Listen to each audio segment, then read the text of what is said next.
I'm recording. Okay, good morning. This is Carmen Farwell, and Winnie Sievert and I are here for the Presque Isle Heritage Society on September 8th, 2005, talking with Chet Dumask in his room. Do I say your name right? Correct. Talking in this room full of animals he's trapped. So we're in for an interesting talk. Uh-huh. So there was a, so that would have been in the early 30s. There was a sawmill and. I mean, all three of us kids, Mm-hmm. and my dad and my mother. And then we moved from there. Then did you stay in town or? Well, no, then we moved up on Bill Vinyl's road up here. Okay. That used to be the Ray Morrison Road. Okay. And there was a little shack up there about halfway up. and we lived there for, I'd say, about a year. That's when my dad shot his big toe. Oh, is that what? A special, bigger than usual. Yeah, he was out violating. He wanted to get some venison, and he took he had a 30-30 rifle, and they had a hammer on it, you know, and he heard a car coming. It ended up being a gasoline truck. And he stuck his 30-30 down his overall leg, you know. He had on the bibs, and he stuck it down there and hooked the hammer. And it went back far enough. When it released, it went off, and it took his big toe. Oh, I thought you said his big doe. You said his big toe. No, a big toe. I thought you were talking about a big deer he I got. thought, oh my gosh. Yeah. And he moaned and groaned for about 2 weeks, and then he kind of got over that. Oh dear. And then we moved to town. We moved in behind the pool room.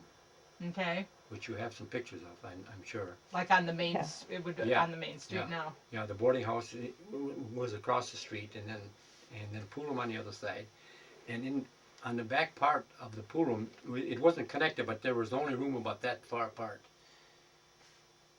There was an apartment building there. There was downstairs and upstairs, and then we lived upstairs there for a while. Okay. Above the pool room or by the? In behind the pool room. Behind the pool room. But in the upper.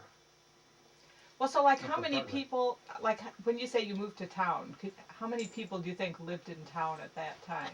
Well, at that time there was quite a few of us, because all the houses were still here yet. I'd say there was probably 500. Really? Yeah.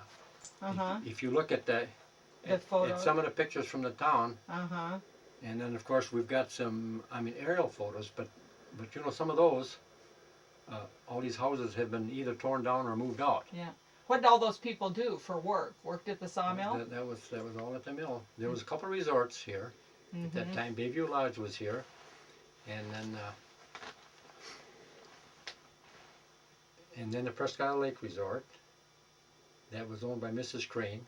Okay. Bayview Lodge was owned by Peg Tice. Geez, do you have a memory? And then there was, Shady Rest Resort. Okay. That was the Beacon Point down there on Presque Isle Lake. That was owned by Vile Fairfield. They called him Vern, and his wife's name was Maud. And then across the lake from there, the Jack Simon's old resort. Okay. Yeah, that Presque Isle Lake. That was owned by McDowell, by Mac McDowell. He was our town chairman for a while. Now, what year was that? Early 30s. That would have to be in the late 30s. Late 30s. Late 30s or either. So you were about 8 years old? Yeah, just enough that I could remember different things. And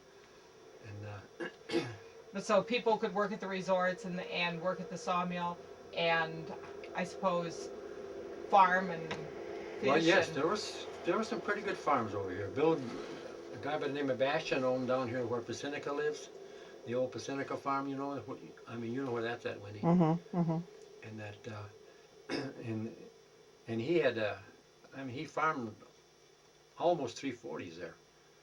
Well, that's a lot. Yeah. I'm coming from Iowa, but that's a pretty good size. Because he had a field across the pond there, and then he had the one right there by his house, and then he had the one by by what they call the Bastion School. Well, did he raise crops to sell or just crops to eat? Well, he was a dairy farmer. Okay.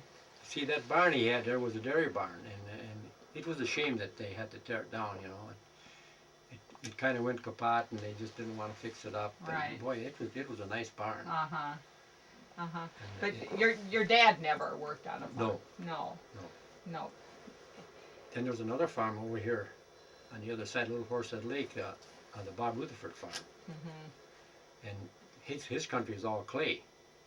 And this here Bastion, I hear him talking about it, you know. Uh-huh. Well, Bastion, he's going to have a good crop this year because he's got sand, we got a lot of rain.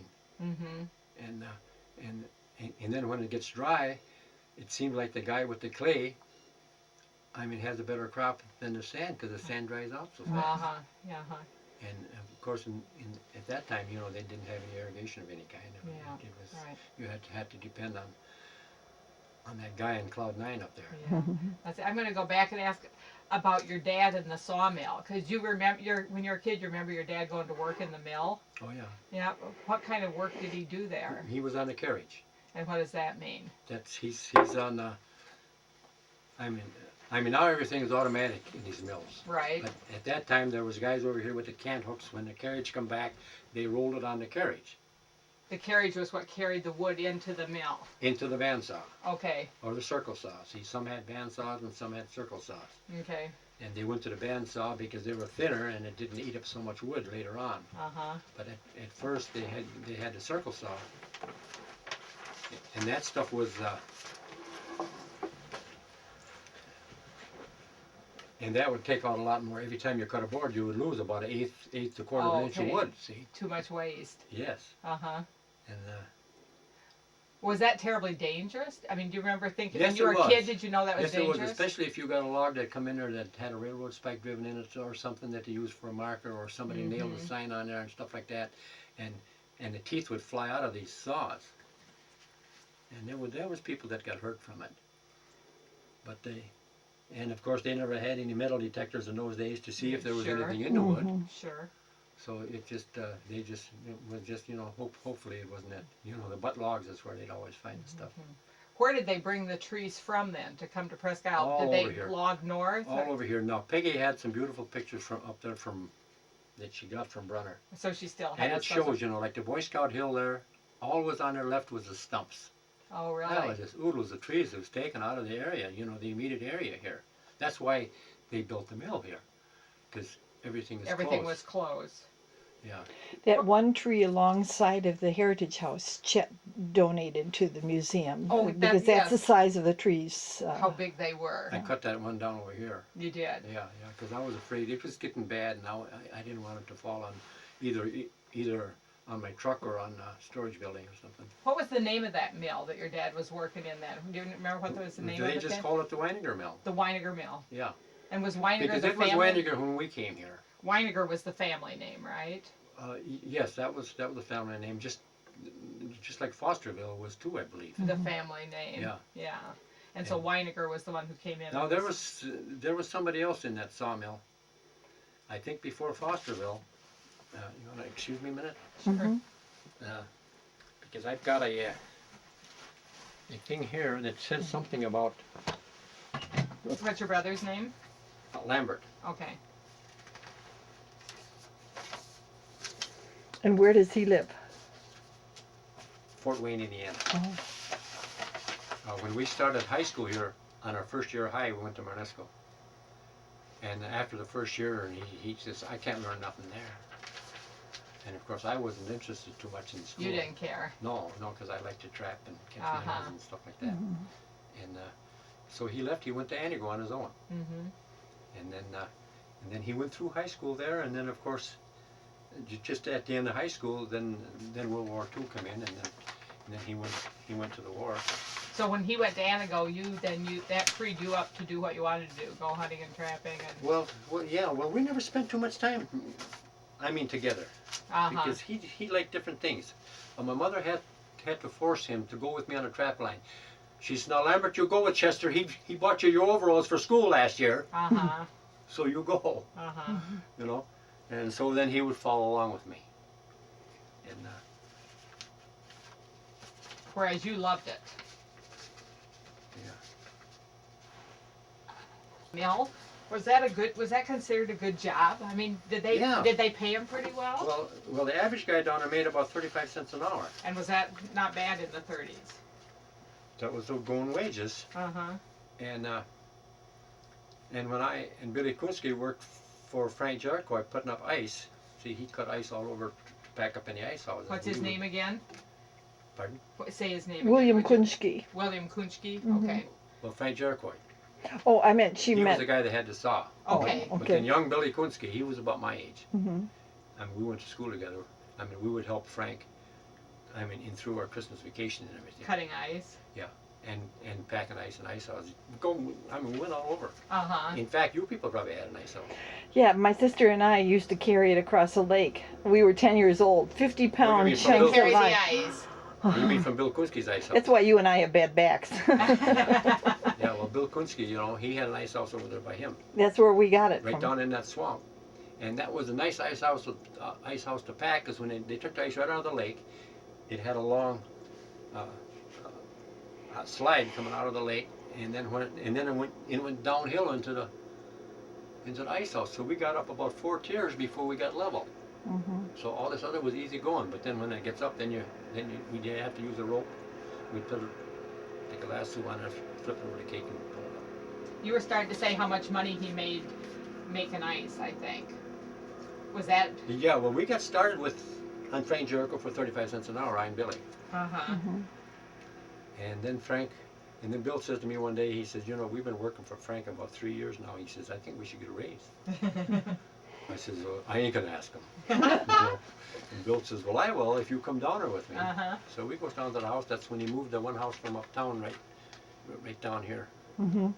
and where the snowmobile I'm building is. And he moved that house down, and we went over there and knocked on the door, and Vi answered the door, and we says, is Frank here? She says, yeah, he's in the living room. Come on in. And then Frank, he could hear it all. He says, come on in, boys. We goes in over there, and we sat down like that. He says, well, what's up? Well, I didn't say anything, and then Bill looked at me, and then he looked at Frank. He says, we were wanting a raise. Well, he says, how much do you think you should get? Well, Billy says, well, how about 50 cents an hour? Oh, that was a lot. Yeah. Uh-huh. And he says, you got it. Oh! Just like that. Uh-huh. Wow. She thanks, Frank. Away we went. Great. So then after that, and we got 50 cents an hour in it. Yeah, I worked for 75 cents an hour for Al Eschenbach. Doing what? That's some carpenter work. Okay. And that was the first year I ever paid income tax. You remember like about when that would have been? Even, can you guess? Well, I'd say that was probably in about 1940, 41. 75 cents an hour wasn't bad, was it? Because when I was Well, I was working in the 60s, if we got 75 cents an hour, we didn't think that was too bad. Yeah, well, it stayed there for a long time, up to $1, $1.25. Uh-huh. It stayed in that area for a long, long time. I'd done a lot of carpenter work for just $1 an hour. Uh-huh. What year were you born? 27. 27. I keep thinking you're the same age as I am, but I'm a little younger. Let's go back to, or Winnie, do you want to, should we look at this picture while we're here? Well, I think that's a good idea because Of the grogs that are buried up in that Shantyboy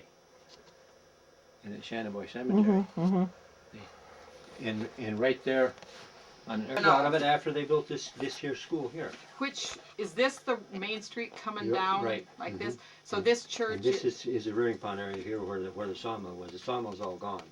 but so this wouldn't be down where Thoma's store is now. No, this is up on top. I'm up on the confused. hill.